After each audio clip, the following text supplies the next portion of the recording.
Welcome to the Kings Beat podcast. I am James Ham, your Kings insider for ESPN 1320 and founder of the Kings Beat. Joining me today, only one, Mr. Brenden Nunes from Kings Pulse podcast and the Kings Herald. What's going on, Brenden?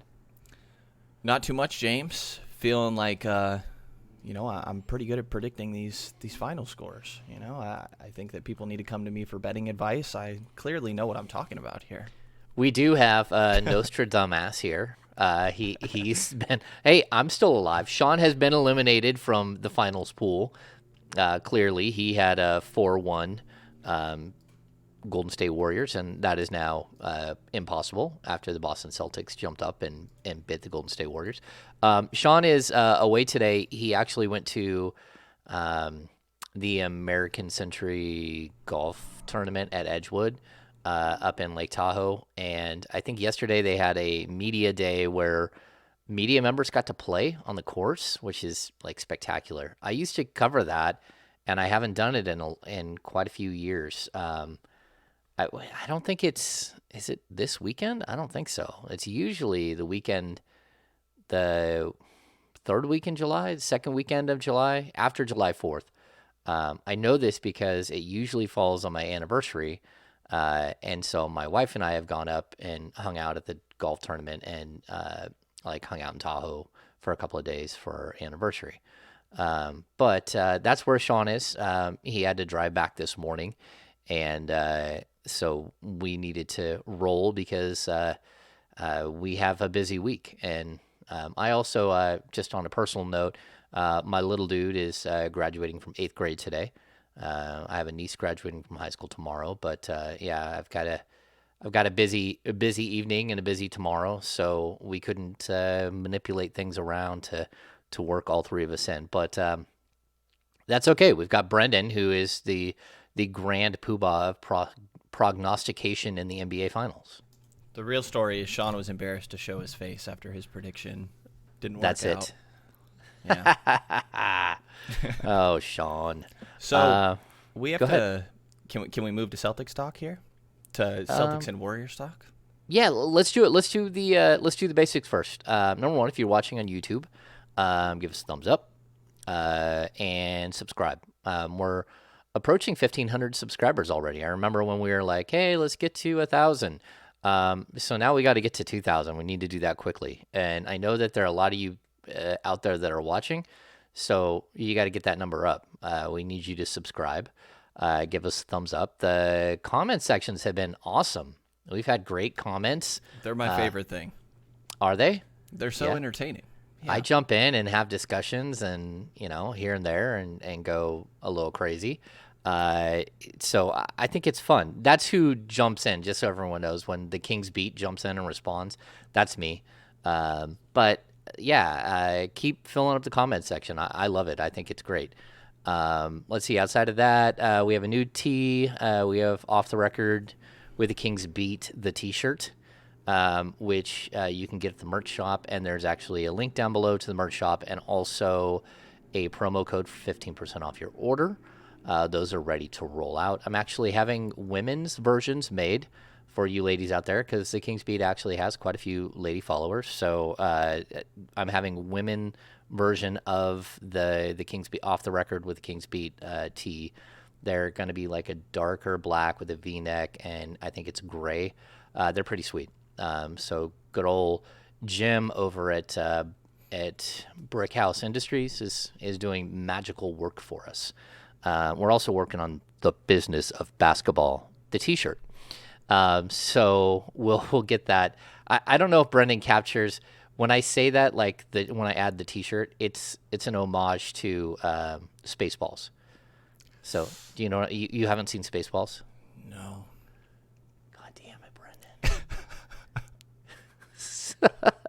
I need the Sean Spark notes. They get late in the movie and they meet Yogurt, who is like the Yoda character, and he has a wall in his like underground lair where he has all the merchandise for the movie. So you can get your Spaceballs the movie T-shirt, Spaceballs movie lunchbox, all that stuff. It's all sitting there.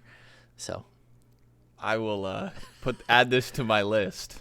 I didn't even get to swingers because I realized Sean wasn't going to make it. It was kind of primarily Sean's request. So That is primarily Sean's request. I decided to kind of delay it a little bit further.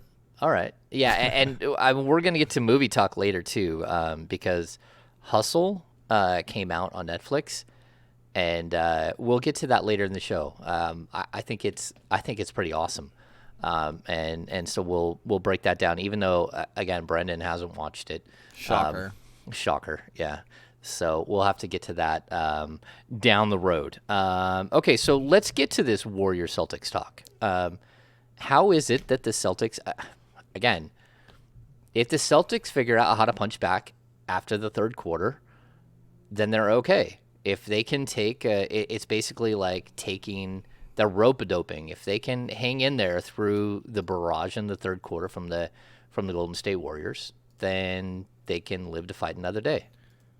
I'm shocked that this third quarter thing is happening every single time. Like, I know that the Warriors' third quarter is a thing and has been a thing for a long time, but to this extent, like, feels a little ridiculous. I told you. I mean, I've seen it for years, but, like, I don't understand how it's so known that the Warriors' third quarter is a thing. To me, I'm, like, wondering how this happens, right? And I feel like an aspect of it has to be mental on both sides, that the Warriors know that that is their time. They come out fully locked in. There's probably a conversation about that, about how important it is that we take care of business at the beginning of the third quarter and come out of halftime with full intensity and focus. And then the other team is probably just already on their heels a little bit. I'm shocked that it keeps happening every single time. Last game was 33-25 in that third quarter.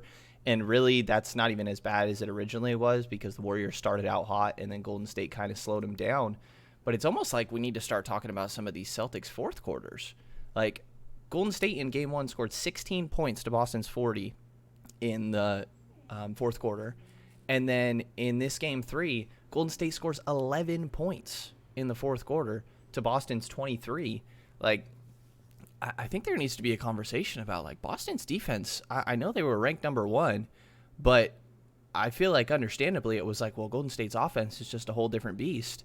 And they've handled it pretty well. I think that there were still moments, specifically in that third quarter, where I think giving Steph Curry 1, 2, or 3 open looks throughout the whole game is just too much. I know that you're going to have communication lapses sometimes, but Curry gets 1 or 2 open looks, and then he's going to hit 2 or 3 more that he's got somebody draped all over him because he's just that type of shooter. So if he gets a rhythm, Boston is almost a little screwed for the next 7-8 minutes that he's out there. But they've done a phenomenal job in this fourth quarter, and I know that their defense has already gotten a lot of credit, but feels like it can't be overstated with 11 points for the Warriors in that fourth quarter. You know what it feels like? It feels like when you're running a mile, like in gym class, and some yahoo decides he's gonna just bolt in like the third lap and just torch everybody. And you watch him, you're like, oh man, look how far ahead he is. And then he gets done with, he's close to done with that lap, and he's like, he's got like hundreds of yards on everybody.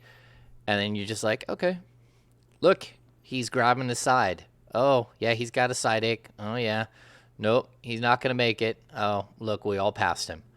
That's what it feels like. And sometimes the Warriors have enough in the tank to put you away. Or sometimes I think the Warriors get a lead that looks insurmountable, and everyone just kind of like stops like, okay, well, I guess we're just going to scrap this one. Yeah, it's just one of those games, and it looks like accepted. Yeah, and I guess it's one of those ones where they just don't show that they're going to let up. Like, they do that sprint, and then you're like, they've slowed down, but they're not like dead in the water. Like, they haven't got a side stitch. They're still going to be okay. And I think it's really crazy to watch, but this has been something that they've done forever. People forget, like, the Klay Thompson 37-point quarter against the Kings. That was the third quarter. Of course it was. Yeah, I mean, they've done this for years where they just throttle you. And if you can withstand it, and I think what it crazy enough, it always comes down to 2 or 3 shots around the 3-minute mark in the third. The Warriors usually they pull Steph, they pull some of their guys in the last couple of minutes. If you keep chucking up bad shots, they're going to get you. You're not going to be able to get close enough to close out the third, where, if you're down 12 to 15 points going to the fourth against the Warriors, you're probably cooked, but there's a chance. If you're down 18 to 20, you're done. You're done. It's weird because that's almost what the modern NBA feels like. 15 points is a lead, but it doesn't feel anything close to over or insurmountable. In today's NBA. I think you watch too much Sacramento Kings. It's fair enough. That's fair enough. Talking about Where a Kings lead. No lead is safe. Yeah. Fair enough. It also probably in this series is just two really good defenses. I mean, turnovers are huge in this series. I think both teams, obviously phenomenal defenses that are super aggressive and physical. We talked about physicality in the last recording, but both of their offenses have stretches where they just have multiple turnovers in a row. And both these teams are really good in transition offense, and I think that was something that Boston did really well in this one, especially during that stretch that Golden State was pulling away a little bit in the third and then the beginning of the fourth as well. And again, it comes down to the role players. The stars do what they do. Curry had 31. Klay had a really good game, actually. 25 points. I guess he could have been better. The beginning of the game, right out off the jump, it was okay, clearly they're trying to get Klay going. I think they gave him, it felt like half of the first 10 shots at least were trying to get Klay involved and trying to help him get a rhythm. And he threw up some bricks. He had some really bad shots at the beginning, but then they started to go down. I mean, 25 is something that, I think if Klay gives you, you would expect a decent outcome, or that's a fine production from him in my mind at this stage of Klay Thompson. Just only, 6 months back from his injuries. So I think I was a little surprised to get that sort of production from Klay, and Golden State still fall, but everybody else looks shaky. Jordan Poole's confidence from game 2 didn't really carry over. The moment almost looks like it's affecting him a little bit, especially a player that relies so much, in my mind, on confidence. It looked a little bit rattled at times. And nobody else was having a major impact. And then on Boston's side, you have Marcus Smart drops 24 after having 2 in game 2. Al Horford knocks down 11. He had 2 in game 2. The stars, again, were phenomenal. Jaylen Brown and Jason Tatum kind of took turns. They both had their stretches where they were just outstanding on the offensive end. I thought Tatum had some ridiculous passes, over the head skip passes that were just on the money that were really impressive to me. I thought that it was, again, the role players showing up, and typically, right, it's that role players show up in their home buildings and tend to shrink a little bit on the road, and Boston stealing home court advantage is pretty big storyline in this one, I feel like. I think so too. And I'll go back to Marcus Smart. His ability to hit the 3 ball, it changes everything for that team. If he can hit the 3, it opens the spacing on the floor, just like if De'Aaron Fox can hit the 3. And when he comes up that big in a game, and you just feel the confidence exuding from him, it just makes him almost unstoppable because he's already so good defensively, and he's meddlesome. I think the other thing is the Warriors just missed out on a couple of moments where they didn't do the hustle thing, and the Celtics did. So we had that the crazy loose ball where the dog pile. Yeah, the dog pile. But what began the dog pile was that Curry and Wiggins looked at each other and just stood there and watched the ball bounce on a rebound. And one of the Celtics didn't give up on the play, dove in, smacked the ball around, and sort of caused chaos. And, anytime that happens, injuries happen, turnovers happen, fouls happen. And all of those things were meaningful in that stretch. In one play where all you had to do was secure a rebound, again, led to an injury, led to a foul, led to 2 points, led to momentum change, all of it. And that's why tied to the Sacramento Kings, that's why I'm kind of it doesn't matter how you draft, who you draft, Dante DiVincenzo still matters to this team. His ability to be that sort of ambassador of chaos, the guy that goes and does the little thing that causes, weird situations to happen. You need one of those guys, and I think the agitators that we see from the Boston Celtics, the guys that are, the Grant Williams, the who's the little guy, Derek White. Pritchard. Peyton Pritchard. Yeah, Peyton Pritchard just comes up with like these little tiny plays that aren't like game changers, but they are. They change the way that the game happens. It's making a 50-50 ball a little bit more 60-40 in your favor. Yeah, and that's huge, especially like when you're doing it all the time. And I don't think the Warriors really, they have those guys, but they're not playing them in the finals. Like they have some guys who are chaos makers a little bit. And I think it's funny you brought up Jordan Poole, who, Jordan Poole is one of those guys who is going to get paid by somebody, but he's going to get paid a lot. But are they going to give him like around Golden State, if they lose this series and this continues, his trend continues the way that it has, is he going to get like the Harrison Barnes treatment? And to be honest, Harrison Barnes' treatment wasn't fair at all. You matched Harrison Barnes, a super young player, up against LeBron James, and like it didn't go well. Meaning like a lot of the blame getting targeted on him. Like we see you for 82 games in the regular season, but we're the Warriors. We don't do that.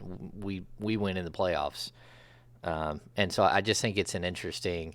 Like, is he going to come out of this with the same, like, fanfare that he went in?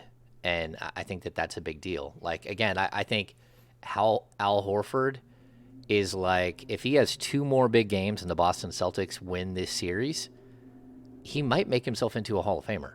Like, he's a bubble Hall of Famer. He's got, 6 All-Star game appearances, something like that.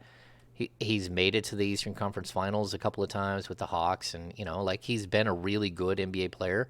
For me, I always look at Hall of Famers differently. Like, were you the best at your position during your era? And no, Al Horford wasn't. But you still get to a point where it's like, okay, your resume is starting to stack up. And if at age, 35, 36, if you can do this and you can help carry a team to a championship where I think most prognosticators outside of Brenden Nunes have the Golden State Warriors winning, that's a big check mark on your resume when it comes to the Hall of Fame. Yeah. Al Horford is my favorite type of player. There's something about passing bigs that do it for me. Short roll passes, good decision making, and just like fundamentally sound on defense. Horford is not someone that's probably been described as athletic many times throughout his career, but he does such a good job of still making sure with his great IQ that he's in the right position for help defense. He moves his feet and hips really well and uses his hands well on the defensive end when it comes to switching. There's no way a guy his age should be I'm shocked. I would have thought that his switching would have fallen off a lot harder than it has at this point. I think people already thought that he was at that stage when he was in Philadelphia playing the 4. I thought that part of the reason he was so bad in Philadelphia was he was playing the 4. He's playing the 4 in Boston right now. And then there was his stint in OKC, and kind of for him to go full circle back to Boston is quite an interesting career arc for him. And I think he's just so important with doing a little bit of everything well. And that's kind of what Boston and Golden State does this with their starting lineup as well. Like, Looney is very underrated at doing all the little things well. He's a phenomenal screener. He's great at being in the right spot and spacing on the offensive end so that he can catch a lob from Draymond when his defender is a help man there. Like, I think that both of these teams have so many, like, the stars are obviously the highlight, but they have so many smart role players like a DiVincenzo or a Davion Mitchell in my mind, that just play their role right. And it's really a lot of not making mistakes. And I think that both of those guys, Davion and Dante, have been pretty good at that. Dante does make like 1 or 2 a game that are pretty loud. I've kind of settled on my wording of like, I feel like a lot of the things he does well are quiet and his mistakes are really loud. They're So Francisco Garcia mistakes. Every game you're like, he's going to throw the ball like 3 rows deep at least once. And you're like, it doesn't make any sense when it happens, why it happens, but it always happened. You're always like, oh yeah, that was a bad one. That wasn't good. yeah, You just tried a crossover, it bounced off your knee and went right to the other team who went out and dunked on the Kings. That's Dante's going to take one shot that looks like a heat check when it's definitely not a heat check. Yeah. You're right. The heat But I'll check take shot, it. you're like, oh no. Yeah, a heat check while he's cold. I don't know what's going on. It's almost like spraying like starter fluid in a carburetor. Like you're like, oh, this is gonna be great. It's like, no, it's gonna cause flames and go wah and then die. Yeah. So Yeah, I'm with you. One of the interesting things to me in watching this game was Curry's foul situation, because he got what 3 fouls. I want to say early in the second, if I'm remembering that right. 2 fouls really early in the game, and I thought it was impressive that Kerr left him out there and didn't overreact. The broadcast talked about it. They probably didn't have very many options to take him out, but I think there's some coaches that would have felt like they needed to for a little while. And for Curry to still get attacked every single possession, maybe not every possession, but more often than not when he's out there, they're trying to get a switch onto Curry, who's been a really solid defender, but he's still the best option to attack when it comes to Boston's offense. And just for him to play solid defense without fouling and still only in the game with 4 and not really feel the foul trouble all too late in the game, I thought that was a interesting way that was handled by Curry and Kerr, and it was pretty impressive to me. It felt like it felt unique. I don't know that I'd seen that for a while. There was a moment in the early third, late third or early fourth, where Marcus Smart got the ball on the perimeter, was in isolation against Curry. He made a push in, and Curry held his ground, and I thought was physical without fouling. And then he backed it out, and it was that moment where, man, if you were just a little bit savvier, you would have raced right at him and picked up the 5th foul and really ended the game early. I mean, that's what that would have done. It would have ended the game like super early. And he didn't do it. He passed the ball, and you're like, oh, all right. Yeah, that's a moment lost, a moment in time that you don't get back. I think it's great. You want to see a good series. I don't like that, like at a certain point when it becomes like a meme, Scott Foster's win-loss record becomes like a meme every single time. What is he, 12-0 now or 13-0? The Celtics are 13-0 when he refs a game in the playoffs. The NBA has to look at that and say, okay, we have an appearance issue here. I don't know that you're doing anything wrong. It could just be the way that every single game plays out, that you are there for these games. But do you think there's anything to it? Like, is there an aspect of like, because CP3 also has something with some ref, right? I forget. It's exactly the same. who it is. It's Scott Foster. Yeah. Yeah. Is it something about like each ref? Do you think is a little bit quicker to blow the whistle or slower to like?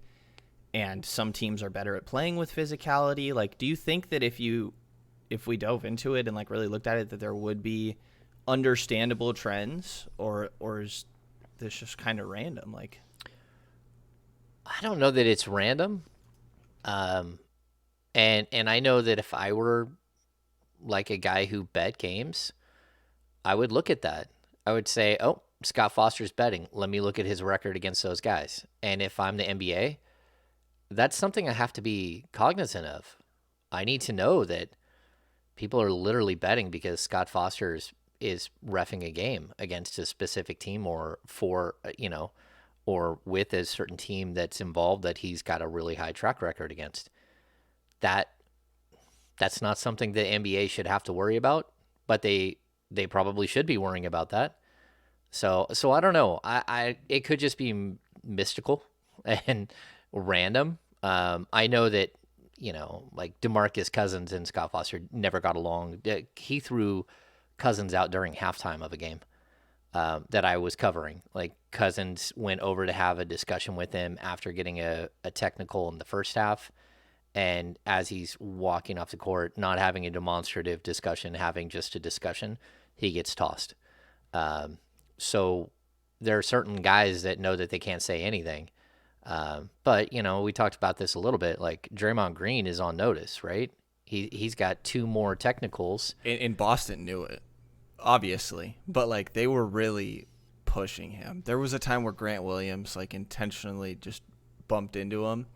And I'm like, Grant is trying to get him to get one more T here, even if it's a double tech. Why not send a guy like that in to just go mix it up? Yeah, of course. And Jalen and Draymond had a great back and forth because they both talked their talk a little bit after last game. Yeah. And then Draymond sent him. Draymond got a really clean block when Jalen drove to the rim, and Jalen's on the floor, and Draymond kind of looked in and talked some crap, and then Jalen got up next possession and scored on him. Their back and forth was super fun. But it is funny because Boston is clearly trying to, like, even if it's a double tech, we'll take it because he's 2 away. I didn't, I got to be honest, I'm, like, covering as many games that I have. I mean, clearly there are chants that are inappropriate here and there. But typically I don't think it goes over the line. When the television broadcast has to bleep out your chant where, I don't know, 20,000 fans, including a bunch of children, are yelling F Draymond Green, I thought that was a little over the top. And I just think that becomes like a be better moment. Be better than that, Boston. But, again, fans are going to do what fans are going to do. I mean, you can have that same impact by using a different word and mocking him in a different way. And I think it would have the same impact. And you beat him. And so I get it. But, that dude is 2 technicals away from being suspended for an NBA Finals game. I mean, how do you go? And then if I'm the Warriors, I'm looking like, who's reffing the game? Is he, and how many techs does he have by that ref? And now we start getting into that. We come back to the same question at where, like, Draymond Green, and I think out of everybody in the league, I'm going to say that whatever happens here, Draymond deserves, because I think he deserves technicals. I think he deserves 2 techs in every game that I've ever watched him play. Yeah. Like, and some of those I think he deserves in the first quarter. Like, nobody else is allowed to do the demonstrative run to the other end of the court, yelling and screaming. He got his 6th foul last night, and he sat there on the bench yelling and screaming, still going at the official. Like, at what point do you? I mean, I guess the game he played at Golden One Center this year, he was very extra. I think the last one that they played, I want to say he fouled out, and then he's sitting there clapping in the ref's face from the bench. DeMarcus Cousins would have been thrown out of the game. It is what it is. And I'll even say this: if Boston fans want to know, like, they probably helped Draymond Green because the refs couldn't hear what he was saying because they were chanting F Draymond the whole time. And so I just think it's kind of a weird thing. Like, one player, I guess, can be, like, so polarizing. But there's so many times where I'm just like, come on, man. Like, if I'm the NBA, I'm going back and I'm giving him a flagrant 1, which is a technical, I believe. I'm giving him a flagrant or at least a tech for him trying to injure Tatum. Like the video that we've seen online of him on a free throw attempt, like grabbing his arm and yanking him trying to injure him. Well, that's not a basketball move. And that, again, would put him 1 technical away. And, you can take him out of the game by just he takes himself out of the game, I guess. And, like, Draymond, this happened already. They got a series screwed over in historic fashion, up 3-1. Probably had a lot to do with him not being available for one of those games. Yeah. Because of this exact same issue when they played Cleveland. Yeah, it's crazy. And LeBron knew it, obviously, and instigated a way for him to get a little double tech and got him out of there. What are your thoughts on him doing a podcast after the game? I don't care. Like, I don't either. I think that's fine. Like, Yeah. I actually kind of enjoy it. I don't tune into every single one or anything. I just kind of catch the clips. But like, what's the? I don't think it's any big deal. I think more content from the guys that are out there is good. I think so too. Like I'm intrigued by it, and I've also really enjoyed the C.J. McCollum, J.J. Redick thing. To me, that's Yes. them going at Stephen A. Smith.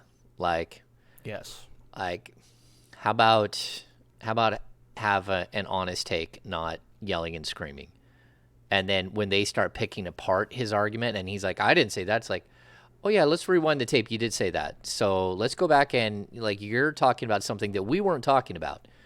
You want to defend this or that, like let's go back and actually view the tape. And like every time now he's looking, I think maybe it will make him better. I hope it does. I hope it makes Stephen A. Smith better, because I'm not a fan of the yelling and screaming. I don't watch a lot of it because to me it's just, how many times do I have to hear Colin Cowherd have a hot take and say I'm going to reset it every 12 minutes because I got a different group of people in the car, and I'm just going to keep saying the same thing again and again and again. Or Skip Bayless come up with something stupid, and it's what is it, Mad Dog Russo? I think it is. That's a tough one for me, James. All of them, like all of it. I don't get it. Like I'm not a hot take guy. I like do the job, have an opinion, come in strong. I love what Reddick's doing. I think again, talk about a guy who had a podcast who all of a sudden, when he gets on television, it translates so well, just because his argumentative skills, his interview skills, everything else, he's been honing for a long time on a podcast. So he's amazing. He is. I really love his content. Yeah. Yeah, and C.J. McCollum came into the league like so polished when it came to that stuff. By far the best interview that we've ever had in the pre-draft process, without any question. The second best is Tyrese Halliburton, but the number one, without any question, C.J. McCollum. Like he was built for this, like completely. But I think it's good because I think they stand up for the players in a different way. That isn't like, they're not caricatures of themselves. I think that's what Kendrick Perkins is. I think Paul Pierce did a lot of that, where you're just like, come on, man. Like you're just saying stuff just to say stuff, just to rattle the cages. Just come in, do the job, have a really good discussion, take opposing sides if you have to, like think about it in a different way, and then go at it. So. And then there's like the Chuck, Shaq, and Kenny, which those guys are like, I don't know that I love their takes, but I think they're very entertaining at very least. Yeah. As long as you don't take their takes like too literally, I don't think you can take anything that Chuck or Shaq says like literally. No. I mean, so. I think that they are extremely entertaining, though. I'll watch highlights of their funniest moments. They all have appearances on the Hustle, on Hustle. Oh. It's not the Hustle. Kenny Smith actually has a prominent role in it. Interesting. Yeah. All right, let's transition to what we're here for today, which was Keegan Murray talk. I did not expect us to kill 30-something minutes, but I'll add this to the discussion that we were just finishing right now. Getting podcast guests when it comes to draft time, that used to be like the easiest thing ever for me. Like me and John Santiago used to have everyone under the sun. I mean. Who is the old BYU coach? David. Oh, I can't remember. He might even still be the BYU coach, but Jimmer's coach. Rose? David Rose. Okay. So David Rose was a BYU head coach during the Jimmer draft. We had David Rose on the podcast. And the other thing about him, is that who it is for sure? Maybe not. I just Googled old BYU coach, basketball coach, so maybe I'm off here. Yeah, you're probably right. It's Mark Pope right now, but before that, let's see. You said David Rose, right?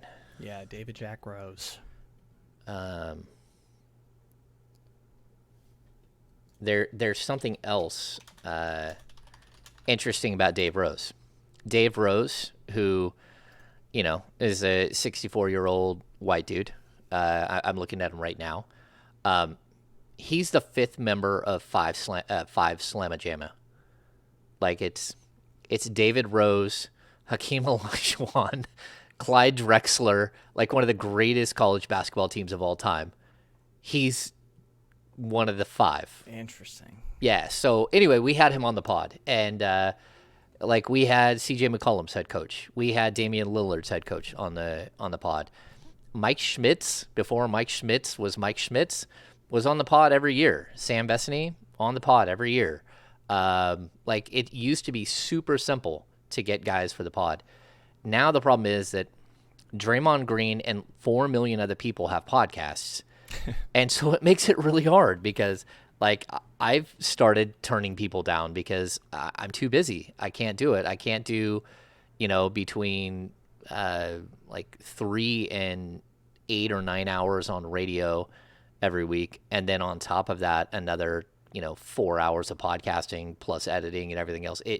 It's too much of a time and brain and voice. There's too much that goes out.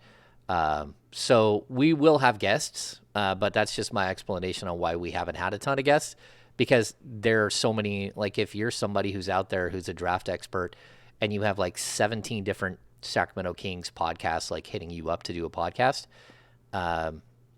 probably not going to say yes to all of them. And even still, once somebody gets one, it's kind of all right, it's out there. I'm not going to call Jay Billis hat tip to Do Samo. They did a great job getting Jay Billis. They've got some really good guests. But again, they're doing it full time, just podcasting, not writing, not doing the other things. So they're doing a great job too. And you and Bryant are doing a great job of breaking down guys on the King's Pulse podcast, which will bring us to what we're going to talk about today, which is Keegan Murray. I was really early on the Keegan Murray bandwagon. I was like, hey, this kid is someone that everyone should be watching. And then I kind of fell out of love with him after I fell in love with him. I was like, now I'm not going to say I've come full circle, but I'm actually okay with Keegan Murray. I just think that it requires a different discussion about where you're okay drafting Keegan Murray. It's different when they jump to 4. It's different. If they're at 7, I have no problems with Keegan Murray. Yep, that's exactly where I'm at. When you're a 4, we were discussing this before we came on, Brennan. There's a gap. There's a gap that's formed. It used to be, we talked about this. I think we still kind of agree in certain ways, but I think that there was a top tier, and the top tier was Chet and Jabari. Then there's a second tier, and that's Paolo. And then there's a third tier, and that's Jaden. And now all of a sudden, I think that those 3 tiers are becoming closer and closer to one top tier, like a top 4. And I don't want to say that this is a true 4-man draft, because I don't even think I believe that. I think at least one of those guys will bust. I'm not sure which, but I think one of them will bust, because one of them always busts in the top 4. But then the gap between number 4 and number 5, it becomes it's almost a chasm in this year's draft. It's like the Grand Canyon, because once you get to number 5, I think there's no star potential anymore. Right? Yeah. I think you go from 5 to 11 or 12. Someone will probably be an all-star out of that group. But man, you better it's such a roll of the dice. How do we know who would be the all-star in that situation, and who you're going to put what eggs you're going to put in what basket there? And I think that that's where the Kings sitting at number 4 have become, they could be power brokers, right? Yeah, it's interesting. It depends on how all these teams do view this draft. Do they view it as a top 4? I think that it's probably the case. Is there another guy that maybe some teams view as maybe it's a top 5 for some teams, and that makes it look at their draft a little bit differently? If Detroit views it as a top 4, then you can see how there's a trade scenario with the Kings. If they view it as a top 5 draft, then I don't know if that's a possibility. I do think it's top 4, kind of like you laid out. I think Chet, Jabari, and Paulo are all in tier 1 for me, and then I have Jaden Ivey in tier 2 by himself, and then Keegan Murray would be in that next tier. And kind of like you're talking about, I think that Jaden Ivey could end in that tier 1 with the rest of the guys. It's still the 4th spot to me, but I think that that's shrinking a little bit as I dive a little bit more into some of his film. So I think that there's a decent chance that Sacramento is in the final spot to select the guy that really has a decent chance of becoming a star. I'm not going to say it's likely, but because there is still a chance with the guys that are going to be picked in the later parts of the lottery from 5 on to 14, like you said, one of them will probably be an all-star. It's not that they don't have star potential. It's that, it's hitting the 95th plus percentile outcome for those guys to be a star. And some guys probably one guy or two guys will do that. It's just that it only takes, 75th percentile outcome for these guys in the top 4. It's just a little bit more likely in my mind, and I see it as more plausible. And say it every single time, the Kings, the draft is the only time the Kings can get a star. So to me, if a star is there, a guy that has real star potential, that maybe not likely, but there's a decent chance that that is the outcome for him in the NBA, then I think that they have to go for it. And to me, when it comes to Keegan Murray, I don't see the star potential. It's weird because we just dug into Keegan Murray. We just did our profile on him for Kings Pulse with Bryant West, and Bryant West just wrote a great profile on the Kings Herald, by the way, of Keegan Murray. I watched his highlights. I don't know why I did this. I never do this, but I watched his highlights again right before we pressed record, and I couldn't help but be like, man, am I underrating this guy? Because his highlights are so good, James, but they're really outliers. It's not like you get one highlight a game. And maybe, but the highlights, if you watch a Keegan Murray highlight reel, are just so misleading. They're not representative of what you're getting consistently. When you do get those plays where he has one move that happens to shake a defender, or primarily when he's in transition and you can see his athleticism work, like functional athleticism really shine in transition, or he has one really nice rotation on defense and gets a weak side block, it's like, wow, I really see it with this guy. But when you sit and watch the full games and not just his top moments, it's like more often than not, he's kind of just fitting in out there as downplaying it because he maybe was the best player in college basketball last year. He's ridiculously efficient, but it's all just like a lot of role player stuff when you're talking about how it's going to translate to the NBA. There's nothing that pops to me as a guy that's going to change the trajectory of a franchise. I think that he can be a part of a really good team. He can be a key cog of a really good team, but I don't know that he's somebody that's going to make a team good. I agree with everything that you just said. Like I watched every one of his blocks. He averaged 1.9 blocks per game. He played 36 games, something like that, 37, 38, 39 games, whatever 35, it was. 35, yeah. And 1.9 blocks is a lot. So like it ended up being close to 70 blocks. Of the blocks, like we talked about this in the last pod when it came to Paolo Banchero. What Paolo Banchero does as a defensive player, I think position-wise he's going to be okay. Like he's not going to be great in space. To me, he really does. Like some of his defensive play reminds me of Domantas Sabonis. And people remember that Domantas Sabonis came into the league as a 4. And he's bulked up, he's, added. And that's totally possible for Banchero as well, that he'll be more of a 5 than he is a 4 down the line. I mean, he comes into the league at age 19 at, 6'10", 250. That's a big kid. But when I'm looking at what Keegan does, his blocks are way more translatable. Like, I get it. Like, some of them are fine. But a lot of it is him sagging off and just hanging out in the key and blocking, being part of like these cluster blocks, which that doesn't happen in the NBA. That's not the way it works. Like in the NBA, if you go collapse on and like muddy up the middle, then you're giving up the corner three, and the guys shoot, on average, I think it's 38% from the corner three. Every player, like combined, shoots 38%. And if you do points per possession, 30%, if they're shooting 38%, you're looking at like, what is that, 1.14 points per possession? Okay, you lost. You just lost the game.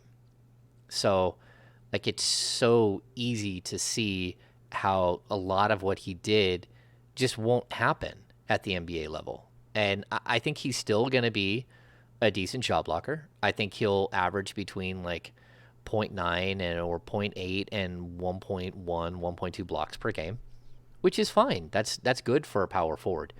But I'm going to take that kind of out of the conversation, because I don't think it's like you can't just look at him and say, oh, he's going to come into the league and he's going to block a bunch of shots. It's like, no, I don't think he'll block 82 shots in 82 games.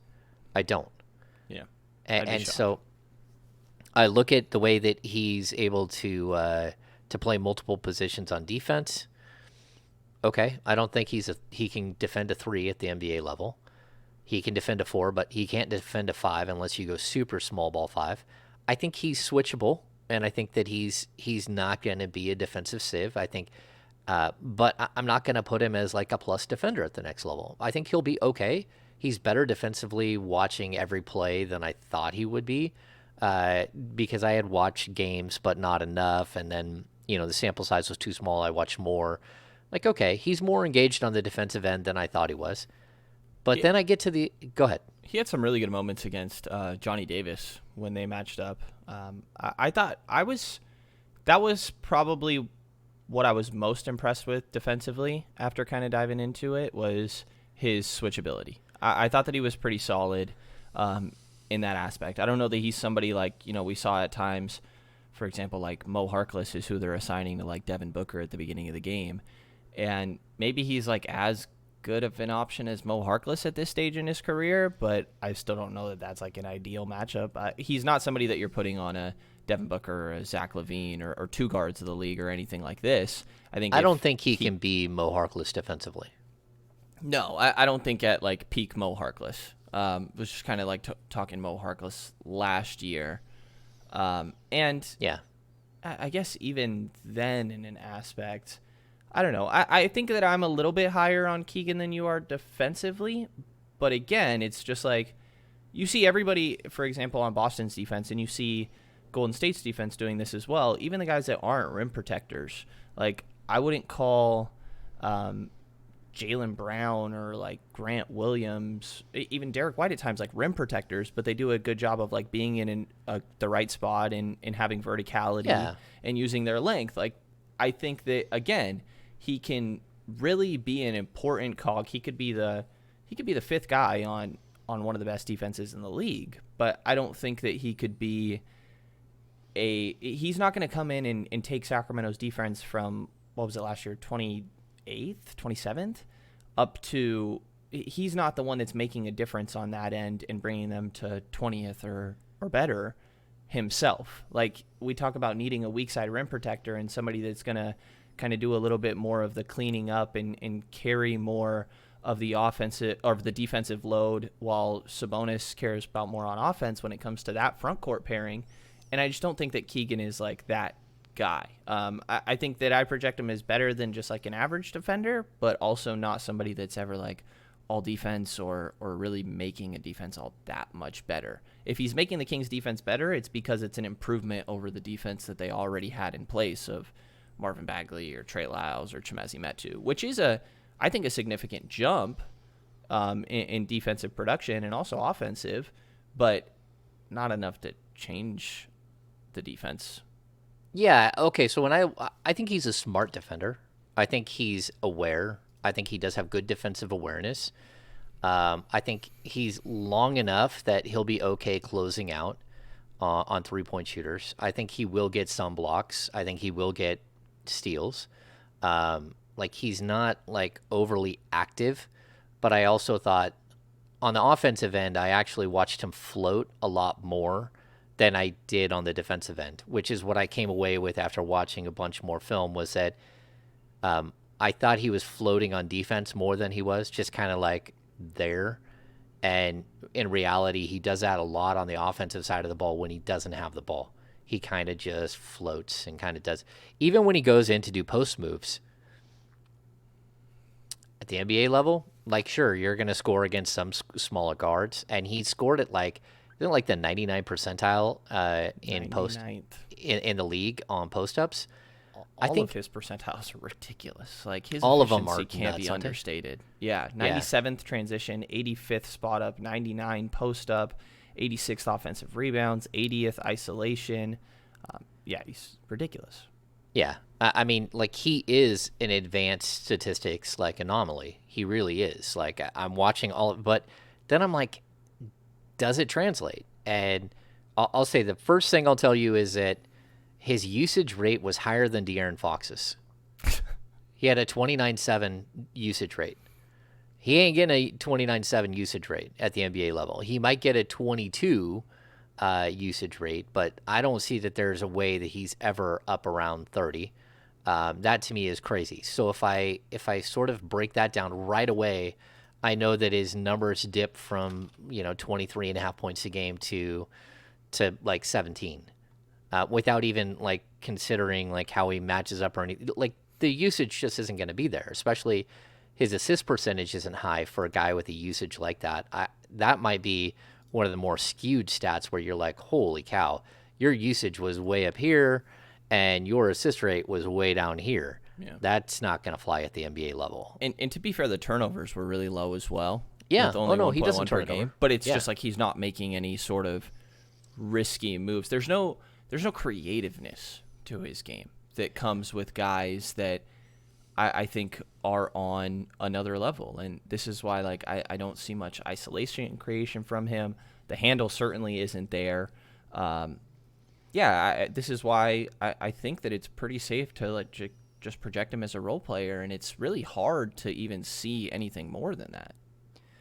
Yeah, and I don't think it's a bad role player. So, like, I looked at guys. I've said this a bunch of times. I compared him to Marvin Williams. I think Harrison Barnes, Tobias Harris. Tobias Harris, he really does remind me a ton of Tobias Harris. Just the way that he calls for the ball in the post. He doesn't get post position. He goes and he stands there, but he doesn't like dig in and get deep post position. At the college level, that worked. At the pro level, that won't work. It's just like, again, like DeAndre Ayton, the only post position he ever got was he'd go stand in the middle of the key, pin down his guy, and put his hand over the top, and they'd throw the ball over the top right at the basket. He'd catch the ball and dunk it. That was his post position at the college level. Keegan Murray at the college level, he goes over on the left block and puts his hand up, but he's not fighting for any position. At the NBA level, they beat you there and they push you out. That's how they do it. I didn't see where he's going to adjust to that. Like, maybe a little bit.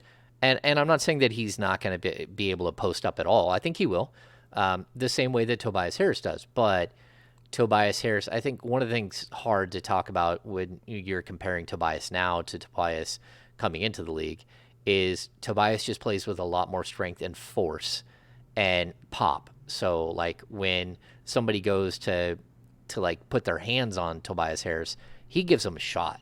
Like, you see him clear space by punishing people, even though he's slight of frame. I mean, he's not a huge guy, but Murray doesn't have that yet. So it's hard to compare a 10-year vet to a rookie. Because at the college level, he didn't have to do that to get free and open in the paint. He was able to just go post up and then use his length to get around guys. The other thing about him, comparing him to Tobias. Tobias came into the league at like, you thought he was 6'9", 225, right? And that was a big boy. So during the pre-draft workouts, I've talked about this before. Him and Tyler Honeycutt from UCLA, rest in peace, Tyler Honeycutt, former Sacramento Kings draft pick, they matched up against each other like 9 times in pre-draft workouts. So Tyler ends up falling, I think, to the second round, and of course Tobias went like number 19. Well, Tobias outweighed him like by 60 pounds. Like it wasn't even, they were similar in height, but their play style was totally different. And Tobias just beat him up and like came away. And he just took him in the post. That's what he did, and just owned him in pre-draft workouts, which is why Honeycutt fell and he didn't. I thought that was interesting because it showed you that he's going to be able to dominate smaller players. But the reason I bring this up is when Tobias Harris went to the combine and measured in, what did Tobias measure in at, Brendan? I do not know. No, can you just take a guess? Like, how tall do you think Tobias Harris is? I would have thought he was up there. Like, I'm guessing it's shorter based on this storytelling, but 6'7"? But you think of him bigger than that now, don't you? Yeah. He measured in at 6'6.5" without shoes. Interesting. 6'8" with shoes. So some of the concerns that I've heard was that Keegan might do the same thing. He might come in shorter than you think. There's a lot of reasons why you would see that, but like he didn't go and measure in at the combine, so we don't know. We don't have the number. NBA stats now, like again, Tobias Harris is listed to 6'8" in the pros. That's supposed to be without shoes. There's no way that's without shoes unless Tobias grew. It's possible he grew a little bit, but that's more like with shoes on. That's what he measured in at 6'8" at the combine with shoes on. And I know people are saying, oh, like, do they play basketball without shoes? Like, no, but there's a big difference between a 6'6.5" guy and a 6'9" guy. Like we were just talking about Patrick Baldwin before we came on. Patrick Baldwin, who like would trip over a phone book if you looked at his leaping stats. Like he put up a 23.5-inch vert and a 29.5-inch or 28.5-inch full vert. That's dreadful. Like what? 26.5 max vert. That's not an NBA prospect in most situations. Like, I mean, that's for a wing that can't get up off the ground. That's startling. But I would have liked to have seen the stats on Keegan so we could see who we could truly compare him to. Like we see play styles, but like, is what he does repeatable? Like, I don't know. So yeah, the post-ups is weird. It doesn't do anything for me at the NBA level. Like, there will be moments, sure, in switches where he can take advantage of a smaller player. That's great. I think it's useful to have that. Mainly, I think what his 99th percentile in post-ups kind of showed me was just kind of confirmed to me that his touch as a shooter. Yeah. I think he's a really, really good shooter. And with both hands, too. Like around the rim. Yeah. Yeah, around the rim. And I think the three-point shot is very real. It jumped from year one, 29.6% on 1.7 per game. It jumped up to 39.8 on 4.7 per game. I mean, I think he's shooting some off movement. He gets into the shot quick. He does a decent job of getting it off when he's still got a hand in his face.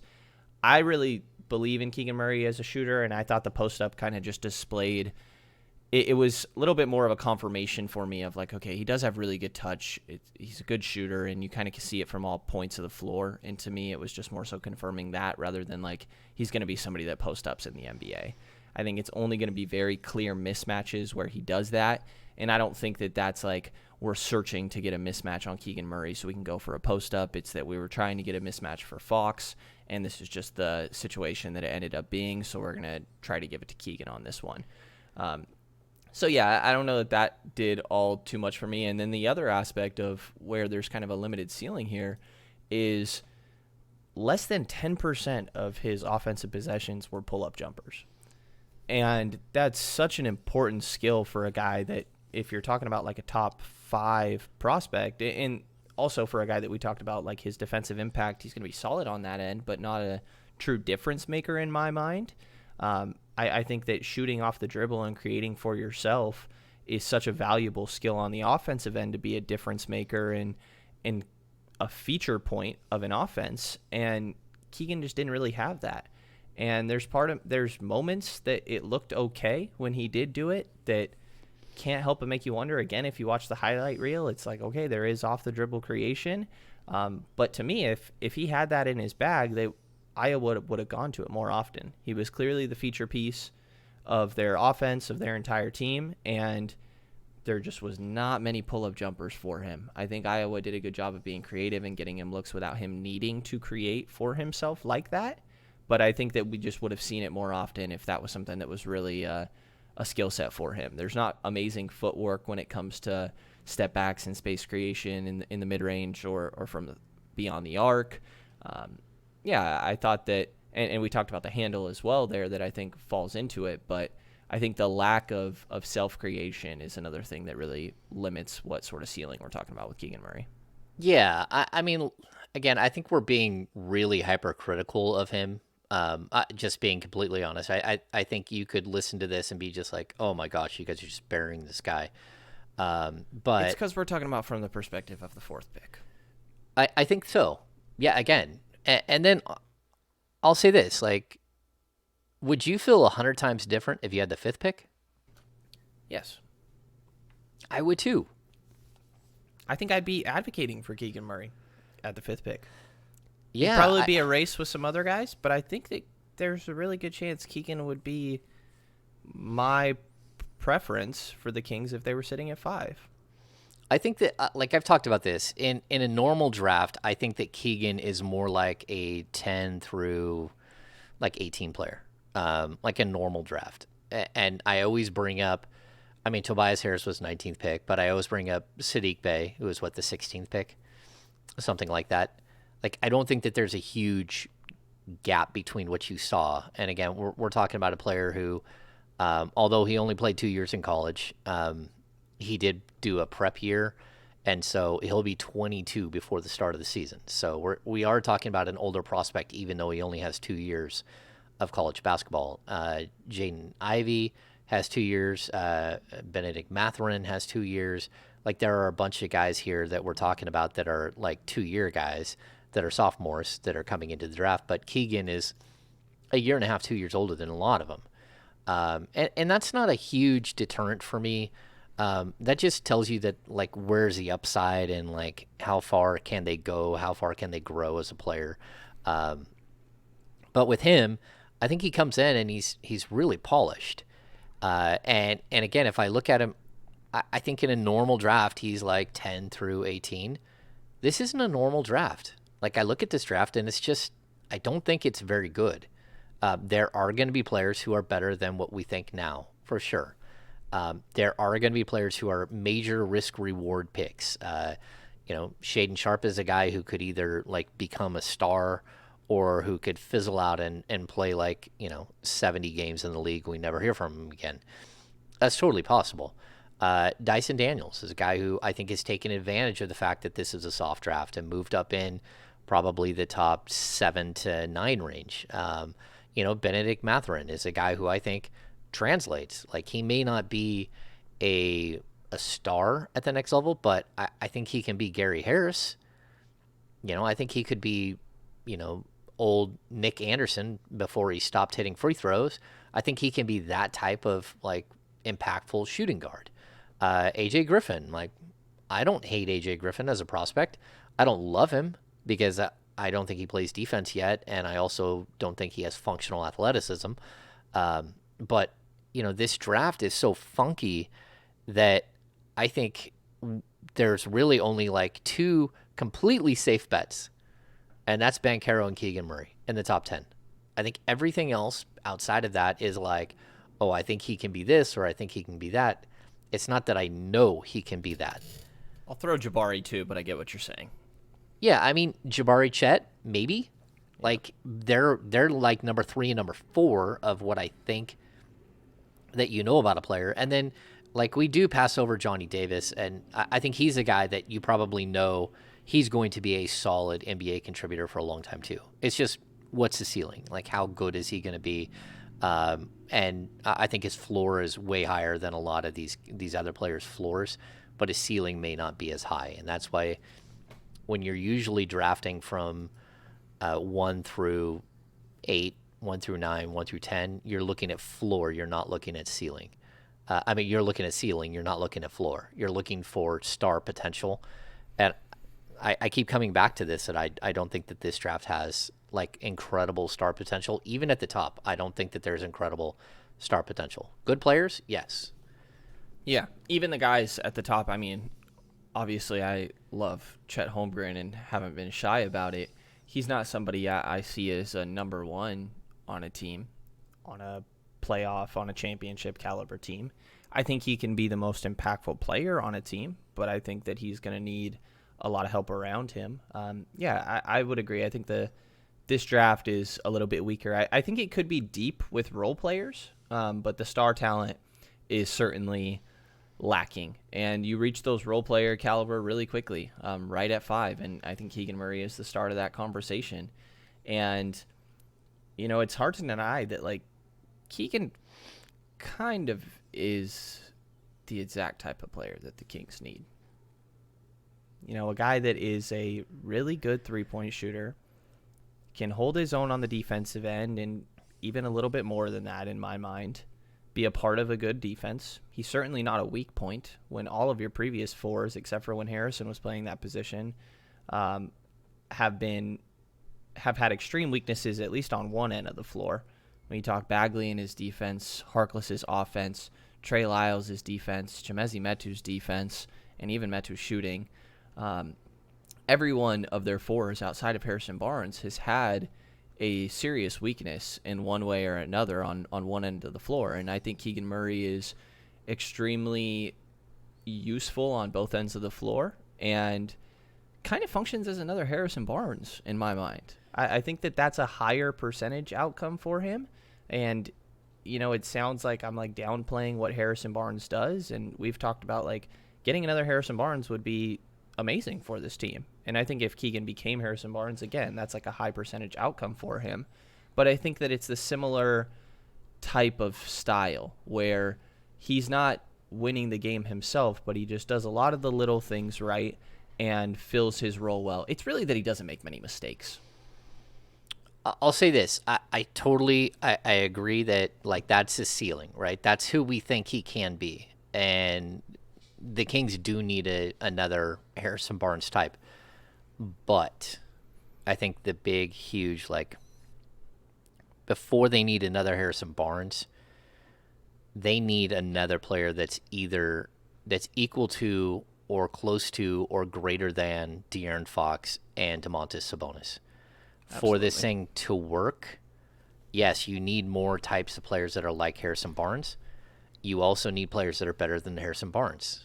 And if you're drafting a number 4, your hope should not be that you are getting another Harrison Barnes. The hope should be that you're getting a player that's better and that has a potential to push either De'Aaron Fox or Domantas Sabonis down one spot. A player that can fit in, like not year 1, but year 2, year 3, year 4. They should be able to be the player that's now the first best or the second best player on your team. And then that would rebalance everything else. It would allow you to have a much better like overall layout of a team where you're having like a star potential, really, really good, near all-star level. And then we get to that second tier where it's like your Harrison Barnes, or your third tier of your team, your Harrison Barnes, your Keegan Murray types that kind of fit that role. And again, I'll compare it to the Philadelphia 76ers, right? They have Embiid, who's a superstar. They went out and got James Harden, who they thought was going to be a superstar, but doesn't look like he's any longer a superstar. But that was the idea. And the idea by doing that was that you were pushing Tobias Harris down to the third best player on your team. And you were pushing, and that might not even be accurate either. You're pushing Tyrese Maxey to the fourth best player. And all of a sudden now you got a team. Now it's okay to have a guy like Matisse Thybulle in the starting lineup. I think of Minnesota. There's talk of wanting to take a Minnesota-like jump this season for the Kings. And what did it? Anthony Edwards. Yeah. Like, I know that Anthony Edwards was the number 1 pick, but you could get... I don't know. There's no Anthony Edwards talent in this draft tier or anything like that, but that is what changed the trajectory of that franchise in my mind. Karl Anthony Towns is phenomenal, and still has an argument for the number one guy on that team. I think that Cat and Fox could be in similar calibers. Maybe give the edge to Cat, but yeah, just for the sake of conversation, then I think that D'Lo is that third guy where it's like a fringe all-star, and we'll see what ends up happening with D'Lo. I think it's a weird fit there. But Anthony Edwards is the one that came in and kind of changed everything, and then they go and get their complementary pieces in a Jaden McDaniels, in a a Patrick Beverly. Yeah, I think that Tyus Jones was an important aspect of that team before he was moved on from. There's another wing that I can't think of on their team for some reason right now. They have the right complementary pieces, but what it really took was getting Malik another Beasley? star. Malik Beasley, but there's another defensive wing that I can't think of for some reason. Jaden McDaniels and Well, they had Josh Okogie. Is he still there? yeah, but he hasn't been playing. I don't know. I'll remember it at some point. It's okay. It's okay. Yeah. But yeah, I think that Anthony Edwards coming in is what really changed the trajectory of that franchise. They needed another top-level talent, and the complementary pieces are important. You have to fill that out. They had to find the right coach in Chris Finch, but getting the top-end talent is really what's the most important, and I couldn't agree with you more. As much as they do need the complementary pieces of Sacramento Kings, they really need another guy that's on the same caliber of Fox and Sabonis. Ideally, one that's better than them, but that's a tall ask. So I think that, yeah, that is what's most important, and you have an opportunity to get that. Normally it's like, yeah, that's great, but what is the realistic path to the Kings actually getting a guy that's as good as Fox and Sabonis or potentially better? Well, you're sitting at the fourth pick. You could just pick one. Yeah, but I mean, you pick one, but it's a roll of the dice, and there are fit issues, and there are everything else to go into it. And again, I'm choosing a highest ceiling player at number 4. Like, that's the end of the discussion in my book, or I'm trading down. You know? What if they did? I agree with you. What if they did the top 3 goes as expected: Jabari, Chet, and Paulo Banchero, and then the Kings decided to take Keegan Murray over Jaden Ivey at 4? What is your reaction? Yeah, it would be a struggle to not just lay into them, because like that would mean that there's no other deal that made more sense, that there's no way that you could have got more than one player for that pick. And again, like, people laugh all the time because I bring up Sadiq Bey.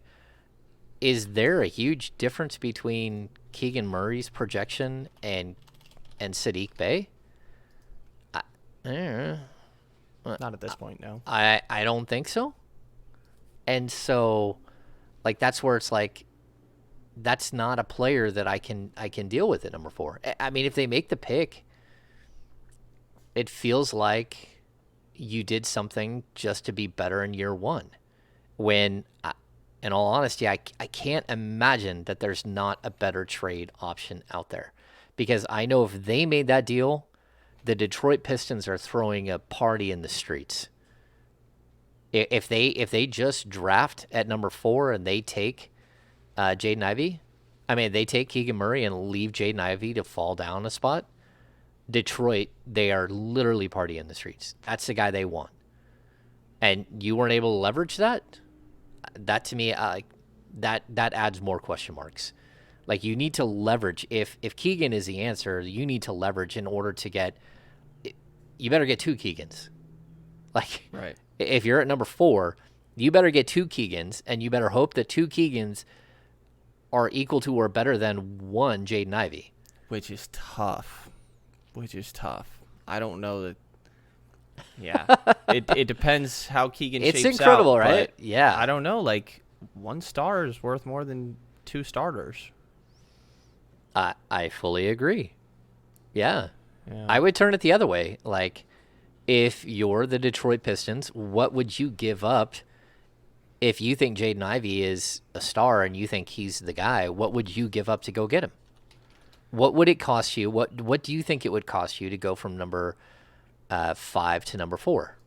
In all honesty, like, we think about it from the Kings angle, but if you're them and you know that it cost a a future top 5 protected pick to go from number 5 to number 3 in the Luka Doncic draft. What does it cost to go from 5 to 4 in this draft, where we know that the drop off from 4 to 5 is steep? Sign and trade Marvin Bagley and Corey Joseph. Final offer. There it is. That's what you're offering. You're offering. It depend. It's. Would you give up a future first? Very many. I don't think so. For what? Like. It's one spot. I know that it's spot, context, right? Yeah. Like. Right. Yeah. It really depends how they feel about Jaden Ivey, if that is the conversation here, and also how they feel about Sharp and Murray, and really weirdly how they feel about Killian Hayes kind of factors into this a little bit as well. I don't know that Killian Hayes fits into the equation. I like Killian Hayes. I loved him coming into the draft, but you're enough time in where you're like, okay, yeah. I'm not sure that he fits into. I'm not. I think he still fits there, but I'm not sure where he fits into an equation where you would. It's like, would you not make a deal because Dante DiVincenzo's on the roster? Right.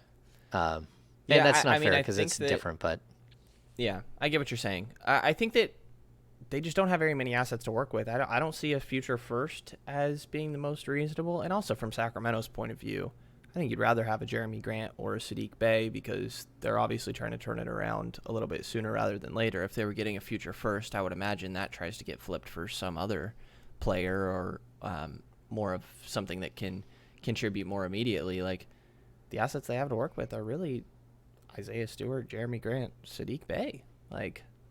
Yeah, there's not a ton there. That's why I keep bringing that up. And it's still hard, right? I mean, the Kings really could be asking. Like Jeremy Grant. Yeah. I mean, the Kings could still be asking for more than that. They could be asking for Sadiq Bey and a first pick, because there's a huge jump there.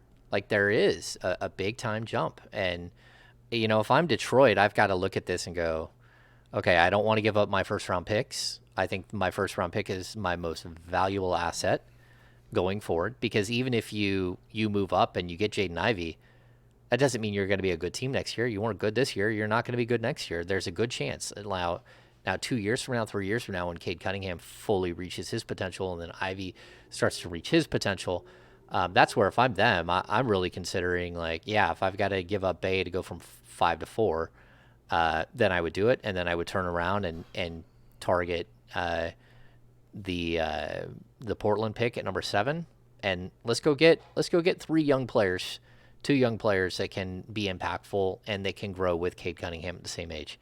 That's not to say that Sadiq Bey is an old timer. He's not. He's a young guy, but at number 7, you can take a gamble on a guy like Jalen Duren. All of a sudden, you might have a franchise big man. You could take a Ben Mathurin or an AJ Griffin that could develop into that wing player that you need to go with the other two. There's a lot you could do there. So anyway, I think it's an interesting discussion because I don't know what the most is. If you're the Kings, what's the least that you would move back one spot for? What's the least you'd move back 3 spots for? It's certainly not what people think. It's because of the jump from 5 to 4. Yeah, I mean, who would you rather have, Sadiq Bey or Jeremy Grant? I'd rather have a 23-year-old that can fit in long term and that can play multiple. Yeah, I think so. That's a team control, but I don't think he's ever going to reach the financial commitment that Grant is. And that's a good thing and a bad thing, but I don't think that there's much that separates them as players. But the contract-wise, you're going to have to shell out $100 million for Jeremy Grant's extension, and that's a lot of money to commit to a 29-year-old guy. I'd much rather have a young guy under team control for a couple more years, and then that you realistically have team control anywhere from 3 to 8 years. Right? 7 years. That's much better in my book.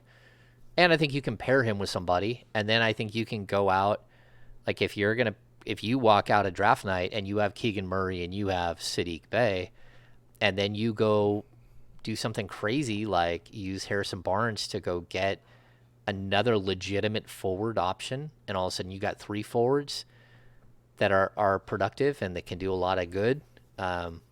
That's a lot better than what the Kings have now, because that's where the depth issue keeps coming up. Yeah.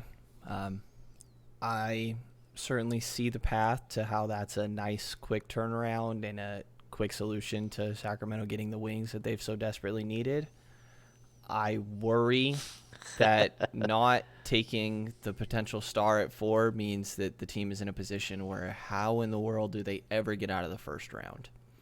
And, maybe this is me being newer to being around the Kings, but I think the idea of just getting the monkey off the back, making the playoffs, and that, I think if your goal is making the postseason, as that is just our goal as a franchise, then that is an issue. I think that can be the next step. That can be your goal for a season. But if that is what you're just if you don't have an additional goal on top of that, everyone should be striving. I think it was Daryl Morey that said, you just get to the conference finals, build a team that can get to the conference finals, and then you never know what's going to happen from there. Like we saw with Toronto, their year where they benefited from a couple different injuries. You really never know what is going to happen. And I think at very least, the Kings need to be making sure that their roster has a ceiling of potentially getting out of the first round. And I know that is going to take some time to reach that, but I think that you're giving yourself an opportunity to build that level of team, like what we saw Minnesota do, where I think they still have more upside compared to where they finished last year because of the Anthony Edwards on their team and some of the other assets that they have to work with. Where to me, if Sacramento, if you're going all out on making the postseason next year, then it's okay, we got the best version of Fox and Sabonis. Where do we get better from here? And I know there's opportunities with trades and capitalizing on things that you could make it happen. But to me, I think that if you can get the roster at a point where they're potentially able to get out of the second round within the next couple of seasons, that I just think it's important to consider this. I think that there's almost too much of a short-sightedness of let's just reach the postseason, and it's okay, well, how are you ever going to do more than just reach the postseason? I think my response would be this. I get what you're saying, but I'm not ready to limit what Fox and Sabonis can be yet. I need to see more before I say that Fox and Sabonis can't equal more than Luka Doncic and whoever the hell you want to make as their number 2 player. That Fox and Sabonis can't equal Devin Booker and Chris Paul. That Fox and Sabonis can't equal, I don't know, Jimmy and Jokic. Bam or something. Yeah. Jokic and Murray, whoever you want to put next to him. So then if I can get to that point, if I can say that those two can equal something greater than what we've seen before, which both of them become better as a tandem. It doesn't mean that Sabonis goes up to 28 points a game and Fox is averaging 35 a game. What I'm saying is that Fox is 25 or 26 and Sabonis is 18 to 20 mean more than just the hollow stats that we've seen in the past. Yeah. And so if those two become something and you can put the right players around them, you're going to get some improvement from Davion. Again, we talked about the whole 2K rating. I expect Davion to go from, what did we say, he was a 79 to or 78 to an 81. There's possibility for that. There's a possibility that if you bring Dante DiVincenzo back, he can be an 81. And all of a sudden I start seeing these other little pieces that start making more sense. But it's got to be multiple pieces that make Sabonis and Fox work perfectly and support those guys. Yeah. And so that means getting not just one, not just two, but probably three elite, long, defensive players that can play the 3 and the 4. Like, not 2. 2 doesn't work. It's got to be more than that. And so that's where I'm like, look, if you can do a deal where you come out of the draft with 2 of those players, even if one of them is really young and it's going to take a little while to improve, and we talked about his limitations in Keegan Murray, but then on top of that, you're able to go save the Atlanta Hawks a whole bunch of money by giving them Harrison Barnes and a future something and some other pieces to get John Collins. Okay, now I'm looking at a roster that's starting to take shape.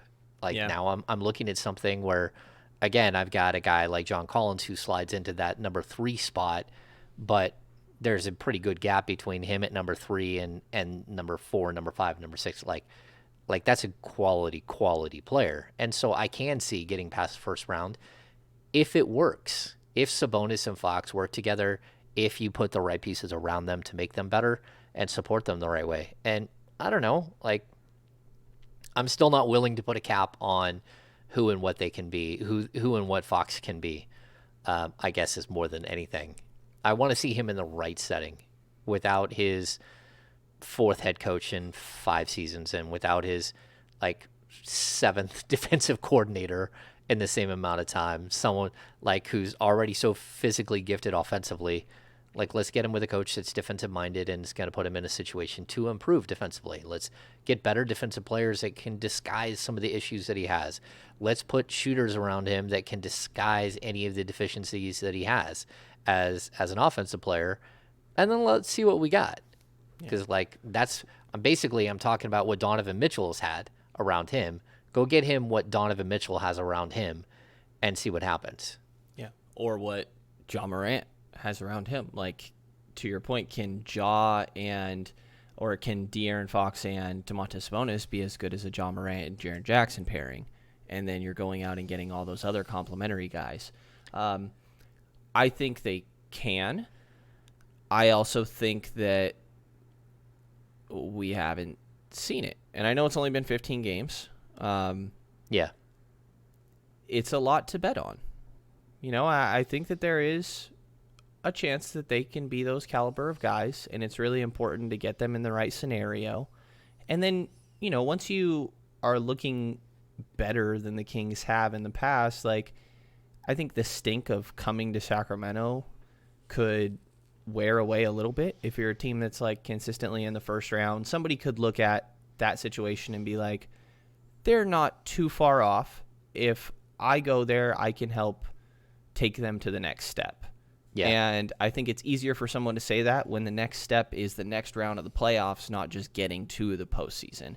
So I get it. All the complementary pieces that Memphis has around them, a Desmond Bane, a Zaire Williams, a Brandon Clark, a Steven Adams, a DeAnthony Melton, a Tyus Jones. None of these guys are stars, Dylan Brooks, but they're all extremely important to that team.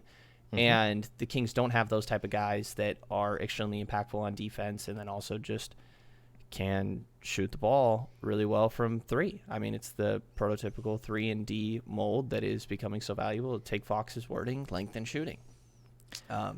It's intriguing, right? Where we get to this point where it's okay, I mean, you got to look at it through some weird prognosticating lenses, and the answers we'll never know until they actually put it together and do something. And do you think with a top 5 pick that should Fox and Sabonis even really be considered? Yeah, we talked about this once before because we did a pod on this very specifically. I think the answer is no. The answer is no, but maybe it's yes if you're talking about how you assemble the entire thing. They shouldn't be considered as in it positionally, fit-wise. We can't take someone because of them. Yeah, we can't take someone because of them, but you can think about their age, their length of contracts, the fit next to them when it comes to, definitely, I don't know. I'm not saying no to Jaden Ivey because I have De'Aaron Fox. And I'm not saying no to Chet Holmgren because I think it's possible that Chet Holmgren could develop into a center and not a power forward. And so I already have Sabonis, so I'm not drafting Chet Holmgren. That's not what I mean. But what I mean is if trading the pick means building the team the right way now and giving these guys a shot to actually be successful next year, the year after, the year after that, the year after that, as opposed to starting over and waiting to see if someone's going to grow into something, then I think you do have to consider them. I don't know. Yeah. It's a complex question. It's a tough one. And to bring it all back around, it is interesting to kind of look at the finals, and so many of these guys are players that were picked by their teams. A lot of them were picked at the top. Both. Both of the Boston guys, Jalen and Jason, were number 3 overall picks. There's a Grant Williams who was picked later in the first round. Jordan Poole was, 27th? Yeah, Marcus Smart, I want to say, went 8th. There's a lot of guys that are their draft picks that they got the right surrounding pieces, and a lot of their later draft picks were surrounding pieces. Yeah, Steph, Clay, Draymond, Looney, Poole, like you said.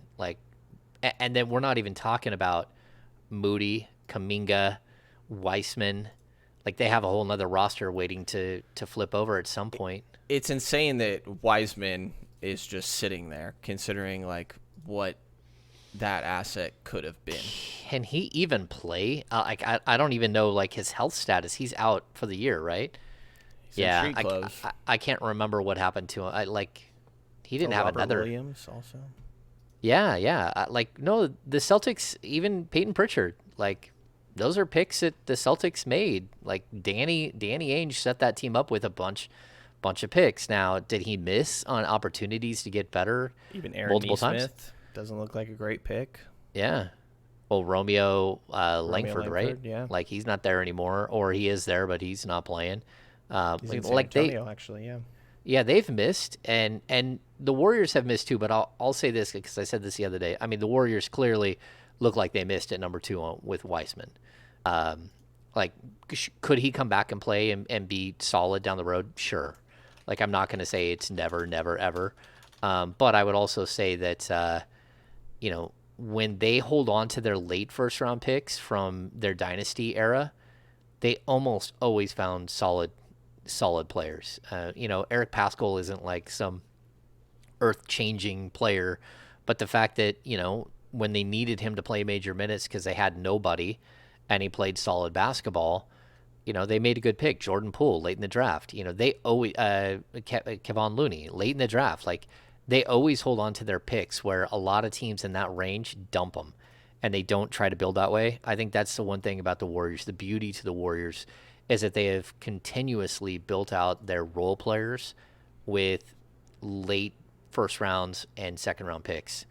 And then on top of that, they go out and they add budget guys like Nemanja and Otto Porter and, even bringing back Iguodala at this point. But, they've done a really good job of building out their roster with, these other guys. Even the guys that aren't playing right now, Toscano and, they... David Lee, Damon Lee. So, they've done a good job of building out their roster so they can have these monster paid check guys that make a bunch of money, but the other players around them are also homegrown guys that they do on a shoestring. Roster creation is it's one of the most complex things that you're ever going to run into, and the Kings have not been good at overall roster creation. But I can squint and see where they actually have a handful of pieces that I wouldn't mind having in a normal situation. If you had the rest of the pieces to go with it that made these guys work. Any wings at all. Yeah. I wouldn't mind bringing Damian Jones back. I wouldn't mind Dante DiVincenzo. I like Davion Mitchell as a player. I like Terrence Davis as a player, what he brings to the court. All of these pieces, but they need a galvanizing piece to put them all together. Or they need 2 or 3 galvanizing pieces to pull them all together. And I think that that's what you're waiting for. And, let's not dispel the fact that, like, having a good, stable coach can actually do that as well. I think this team looks a lot different with, if they would have stuck with Dave Yeager, if they would have, like, stayed the course, they would have, like, there are different things that could have happened.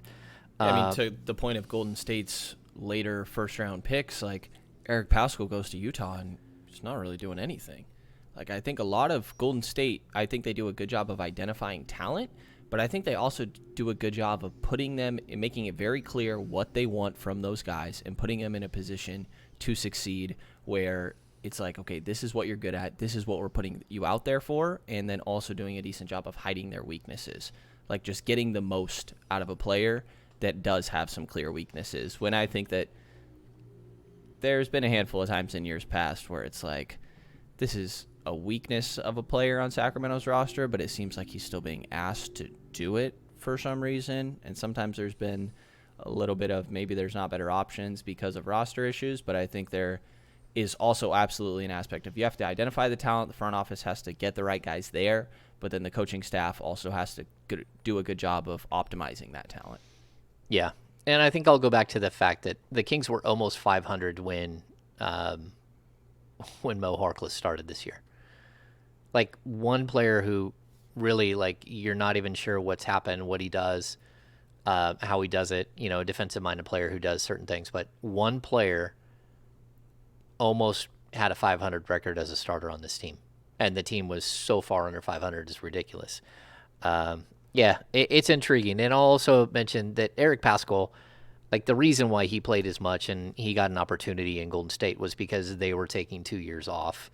And they needed someone who could actually score a little bit and do the things he did. And the reason why he went to Utah is because he's been Donovan Mitchell's, like, best friend. They played AAU together. They traveled together everywhere. Their parents drove cars.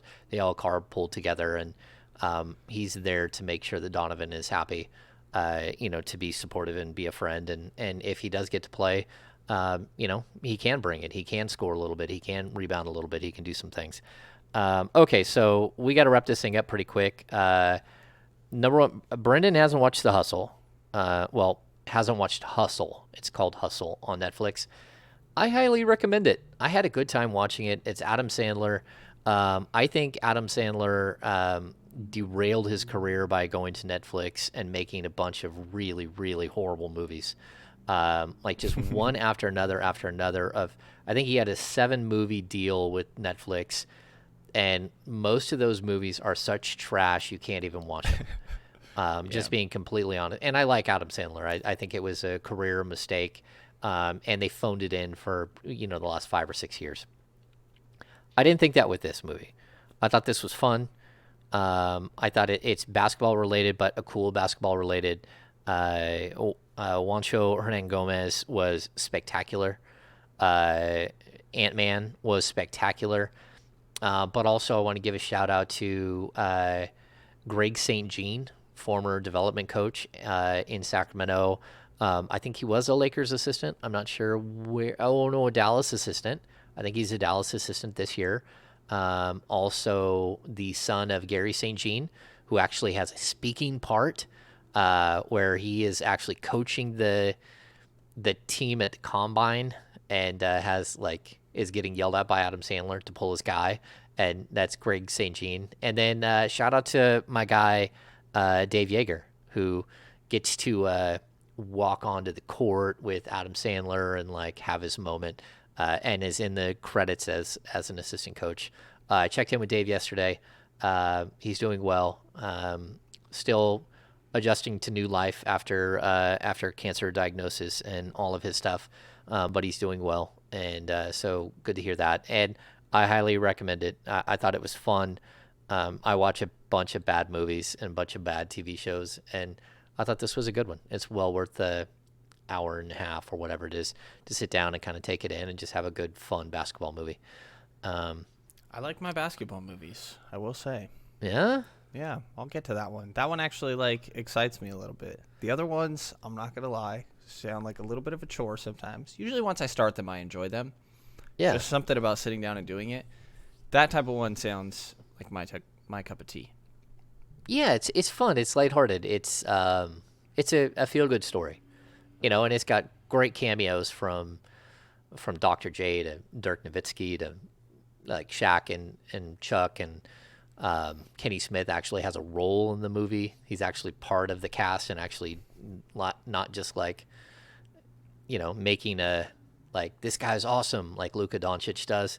Allen Iverson has a cameo, like a brief cameo. Mark Jackson has a cameo, and it could have been Sacramento Kings head coach Mark Jackson. Outside of that, we also have that, right? I think we talked about it a little bit. A lot of the Kings have been hanging out this week. Doug Christie and Luke Locke have been hanging out with some of the guys down in Napa. Davion, De'Aaron, DeMontis, Damian Jones. Like most of the guys whose name starts with D are hanging out together. Chimezie Metu, which does not fit that, but they've been hanging out, and that's good. Team needs to bond during the offseason, so I think that's a strong move by the group. And then we'll just do the business of basketball. And I think I'm going to do this, Brenden. Just straight up, like we keep doing this where we ask what you would do with the number 4 pick, but has your mind changed at all about sort of how you would handle the number 4 pick, whether you would trade out, whether you would trade back, whether you would just absolutely sit there and wait and see who falls to you, even if that player that falls to you is Jaden Ivey? I'm still trading up, James. If it takes a future first, I'm still sitting in that camp. I think that you could still make a little bit of things happen with Rashawn Holmes as an asset after that if you want to do something with Harrison Barnes as well. And I'd go top 4 protected next year and just unprotected the year after. And I understand the risk that comes with it, but there's, in my mind, that's conveying the year after or next season. I don't see how the Kings are. They shouldn't be a lottery team, really, is where it should be. There's that word again that I think I'm going to start using even more often because I got told not to. Could. Yeah. That was Sean. Yeah. So Sean's done that with me, just so you know. That's not just Sean being a stickler with you. No, I understand that. Yeah. I see where Sean's coming from. He always says, what would possibly make you think that they'd win that many games? Like, yeah. They should not win that many until they actually win that many games. They should you should not expect them to do that. And I'm like, all right. No, fair enough. Yeah. Fair enough. I would take the top end talent at one of the top 2 in the draft if they can move up to that, because I really do think that it would be enough growth just going into next season of having Fox and Sabonis for 60-plus games, of having a consistent head coach throughout the entire year, the idea of Davion Mitchell, Dante DiVincenzo, and whatever surrounding pieces. You're not dealing with the drama of Bagley and Buddy, that there should already be enough growth in my mind next year that they are in the play-in conversation pretty comfortably. And then even if Chet or Jabari, I'm assuming Chet if it was number 2, was not all that much of an impact in year 1, that there would be enough flashes that the fan base would get really excited about him in my mind, and that down the line he has a greater impact, and I think he's a really good fit on the team. So I'm still pro trading up, and after that, if it's sitting at 4, it's got to be Ivy for me. But it's weird because I can really talk myself into kind of every single one of these scenarios being acceptable. You mean Banchero? You mean or you mean any of like trading? No, back, like trading that. up? Yeah, trading up, staying at the only one that I would feel a type of way about is if they stayed at 4 and picked Keegan, or just didn't pick one of the top 4 guys. Really, everything else, if they traded up, if they were to take any of the top 4, any of them that they slid to them at 4, if they were to trade down and make an okay deal, even if it was like we're talking, say, Sadiq Bey in 5, and then you're walking away with Sadiq Bey and Keegan Murray, and then say Harrison Barnes is moved for like a John Collins sort of like scenario type that you laid out of getting a bunch of wings. I could see it even if it was like 4 for 16 in Collins. I don't know that I love it, but like I think there's trade down scenarios that make sense. I can really talk myself into all of them except not taking one of the top 4 at the 4 pick. I think I can agree with that. I think trading up after really doing the math on it and what it could mean and how it could limit the other things you could do, specifically this offseason. Because, again, if you want to make a trade for John Collins, it might cost you a first-round pick down the road. It might. I'm not sure what it will cost you, but they're looking to cut salary for sure, save money long-term. And I think that there's ways that you can improve this roster greatly this offseason. And I'm hoping that they do the things that make the most sense. Don't expect, again, what you said. You can't just draft for fit at number 4. And if you're trying to convince me that someone's going to has a potential to play so far above what we expect them to, tell me how. Because I'm not buying, tell me how, because I've seen the stats. I see the numbers. I understand the numbers. I understand how efficient and everything else Keegan Murray was. I still... Yeah, tell me why you believe in there's, some self-creation potential here, because, yeah, I need to be convinced, for sure. I do, too.